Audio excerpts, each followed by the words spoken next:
ఇలా నువ్వు గండిపేట దగ్గర కొబ్బరికాయ కుట్టినావంటే ఆ గండిపేటకు హిమాయత్ సాగర్కి వచ్చే నీళ్లు అవి కాళేశ్వరం ప్రాజెక్టు నీళ్లు, కాళేశ్వరం మోటార్ల ద్వారా వచ్చే నీళ్లు అంతే తప్ప అవి ఇంకేమో కావు. కాళేశ్వరం అంటే ఏందో ఇంతకుముందు 10 సార్లు చెప్పిన నేను. కాళేశ్వరం అంటే 3 బ్యారేజీలు, 15 రిజర్వాయర్లు, 19 సబ్స్టేషన్లు, 21 పంప్ హౌజులు, 98 కిలోమీటర్ల పంప్ ప్రెషర్ మెయిను, 203 కిలోమీటర్ల టనలు, 1531 కిలోమీటర్ల గ్రావిటీ కెనాల్స్, ఇవన్నీ కాళేశ్వరంలో భాగమే. ఇందాక నేను ఏమన్నా కాళేశ్వరం అంటే 15 రిజర్వాయర్లు అన్నా. ఆ 15 రిజర్వాయర్లలో ఒక రిజర్వాయర్ మల్లన్న సాగర్. ఆ మల్లన్న సాగర్ కాళేశ్వరంలో అంతర్భాగము. కాళేశ్వరంలో ఖర్చు పెట్టిన 93,000 కోట్లలో ఖర్చు పెట్టిందే. నువ్వేమంటావు?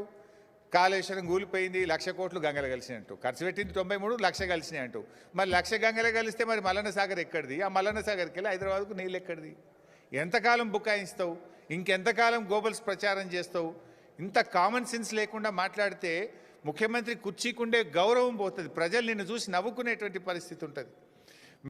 ముఖ్యంగా మీరు చూస్తే ఎల్లంపల్లి ప్రాజెక్టు అసలు కాంగ్రెస్ హయాంలో పూర్తయిందా? అది బీఆర్ఎస్ వచ్చిన తర్వాత ఆ రోజు నీటిపారుదల శాఖ మంత్రిగా నేనే ఉన్నాను.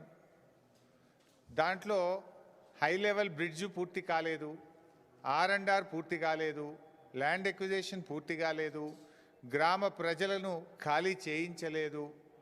బీఆర్ఎస్ వచ్చిన తర్వాత ఎల్లంపల్లి ప్రాజెక్టు మీద 2,052 కోట్ల రూపాయలు ఖర్చు పెట్టి ఆ ప్రాజెక్టును పూర్తి చేసి 2016 సంవత్సరంలో పూర్తి స్థాయిలో 20 టీఎంసీల నీళ్లు నిలిపాం. అంటే it took us more than 2 years. 2,052 కోట్ల రూపాయలు బీఆర్ఎస్ ప్రభుత్వం ఖర్చు పెట్టింది. నీ లెక్క చేయాలంటే 2,052 కోట్లు ఖర్చు పెట్టినాం కనుక పోవాలి, ఎల్లంపల్లి కాడ మీటింగ్ పెట్టాలి, శిలాపాలకు వేసుకునేది ఉండే, రిబ్బన్ కత్తిరించేది ఉండే. కానీ మేము పని చేయలేము.